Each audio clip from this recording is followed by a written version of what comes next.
दोस्तों, प्लांट हो या एनिमल, उसको जिंदा रहने के लिए कुछ न्यूट्रिएंट्स की जरूरत होती है। लिविंग वर्ल्ड के ऑर्गेनिज्म को अपनी ग्रोथ, डेवलपमेंट, रिप्रोडक्शन, इन सब के लिए न्यूट्रिएंट्स की बहुत ज़्यादा ज़रूरत होती है। तो दोस्तों, इसी दौर में हम बात करेंगे बायोमोलिक्यूल्स या जैव अणु के बारे में। तो चलो स्टार्ट करते हैं।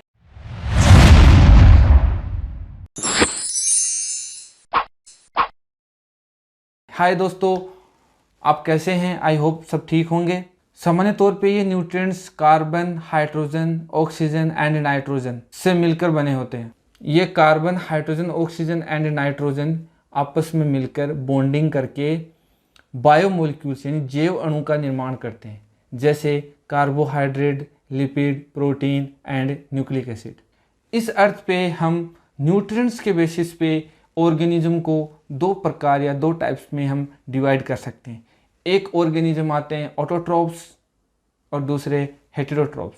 ऑटोट्रॉप्स यानी स्वयं पोषी, अपना पोषण खुद करने वाले, जो कि वाटर, इनऑर्गेनिक मटेरियल और ऑर्गेनिक मटेरियल को काम में लेके अपना भोजन स्वयं बनाते हैं या अपना पोषण स्वयं करते हैं। साथ ही हमें सर्वाइव रखने के लिए या हमें जिंदा रखने के लिए हमारा जो फूड है उसका अरेंजमेंट भी ऑटोट्रॉप्स ही करते हैं। दूसरा टाइप आता है हेटेरोट्रॉप्स यानी विषम पोषी, यानी वे ऑर्गेनिज्म जो किसी और पे डिपेंड रहते हैं, यानी वो ऑर्गेनिज्म जो पेड़ पौधों पे निर्भर रहते हैं, यानी प्लांट्स पे डिपेंड रहते हैं अपने फूड के लिए, वो हेटेरोट्रॉप्स कहलाते हैं। दूसरी लैंग्वेज में मैं कहूँ तो हम उन्हीं बायोमोलिक्यूल्स के बारे में डिस्कस करेंगे जो कि हमें इन प्लांट्स से या इन क्रॉप से हमें प्राप्त होता है।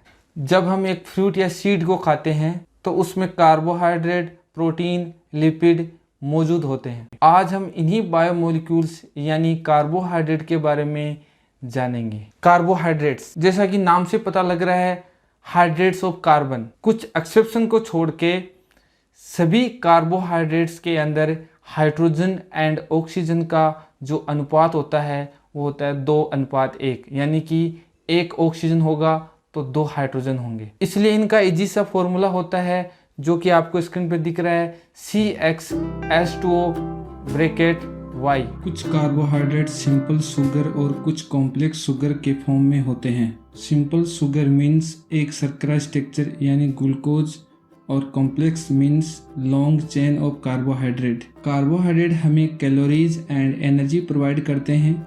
ये डिफरेंट टाइप के फूड मटेरियल जैसे बनाना, फ्रूट एंड वेजिटेबल्स और मिल्क के फॉर्म में नेचर में मौजूद होते हैं।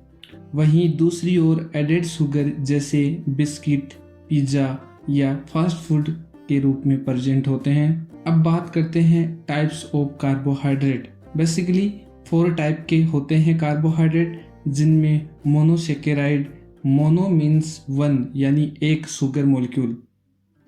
Second disaccharide, di means 2 sugar molecules.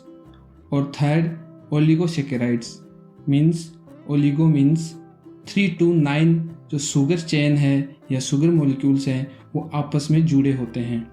और पॉलीसेकेराइड, पॉली मीन्स बहुत सी शुगर, यानी डिफरेंट टाइप की बहुत सी शुगर मॉलिक्यूल हैं वो आपस में बॉन्डिंग करके एक ब्रांच फॉर्म में होती हैं, उसे हम पॉलीसेकेराइड बोलेंगे।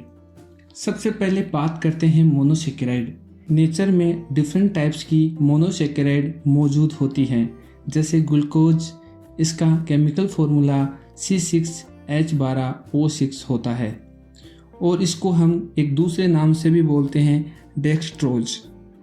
ये एक एनर्जी का मेजर सोर्स होता है। सेकंड फ्रक्टोज, ये भी 6 कार्बन की स्ट्रक्चर हैं जो कि हनी, फ्रूट और रूट वेजिटेबल्स में प्रेजेंट होती हैं। और थर्ड है ग्लैक्टोज, ये भी एक अनदर मोनोसेकेराइड है जो कि मिल्क शुगर होती है और ग्लूकोज की तरह ही होती है, सिर्फ इसके अंदर एक कार्बन पे OH का जो ओरिएंटेशन है वो चेंज होता है। ये ग्लूकोज के साथ मिलकर डाइसेकेराइड का फॉर्मेशन करती है जिसे हम लैक्टोज के नाम से जानते हैं, जो मिल्क में बहुत मात्रा में पाई जाती है।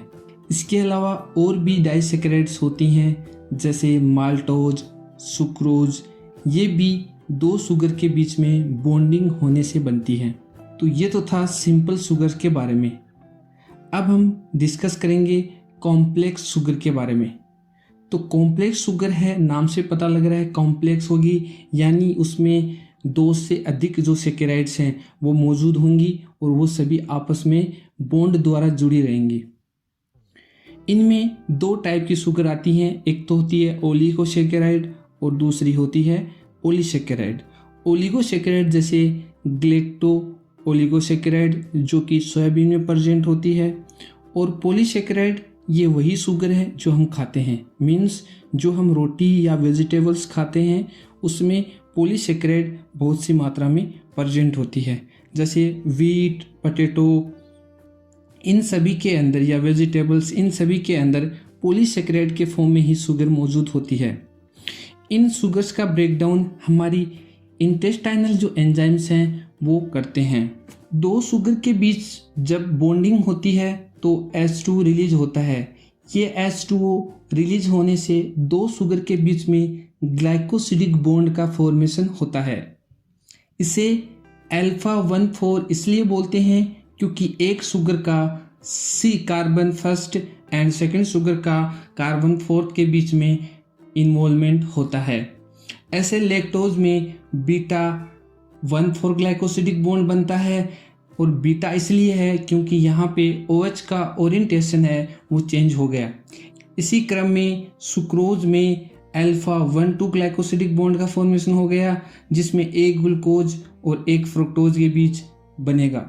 दोस्तों, फूड जैसे वीट, मेज या जो भी हम खाते हैं उसका ब्रेकडाउन हमारे माउथ से स्टार्ट हो जाता है, और जहाँ पे सलाइवा के अंदर प्रेजेंट एमाइलेज जो एंजाइम होता है वो पॉलीसैकेराइड को डाइसैकेराइड में ब्रेक कर देता है, और इसके बाद जो फूड है वो हमारे स्टोमक में पहुंचता है, और स्टोमक के अंदर फूड काइम में कन्वर्ट हो जाता है।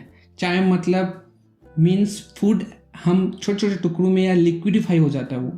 इसके बाद फूड हमारी स्मॉल इंटेस्टाइन में चला जाता है, जहाँ डिफरेंट एंजाइम जैसे लैक्टेज, सुक्रेज, माल्टेज जैसे मौजूद होते हैं, और वो पॉलीसैकेराइड को डाइसैकेराइड में कन्वर्ट कर देते हैं, ब्रेक कर देते हैं। इसमें लीवर और पेनक्रियाज भी अपना रोल प्ले करते हैं। इसके बाद इंटेस्टाइन से शुगर ब्लड में अब्जॉर्ब हो जाती है, अवशोषित हो जाती है, और ब्लड स्ट्रीम से ईच एंड एवरी सेल के पास पहुंच जाती है। जैसे ही सेल में ग्लूकोज या कोई भी फ्रक्टोज या जो भी मोनोसैकेराइड है वो एंटर करती है, तो वो फर्दर जो इसका मेटाबॉलिज्म है उसमें एंटर कर जाती है।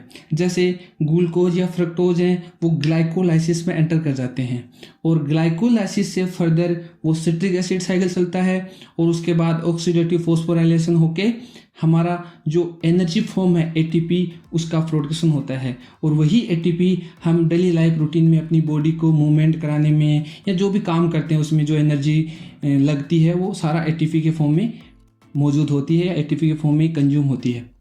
तो ये था हमारा कार्बोहाइड्रेट का आज का टॉपिक। अपना समय देने के लिए, अच्छे से समझने के लिए आपका बहुत बहुत धन्यवाद। जय हिंद।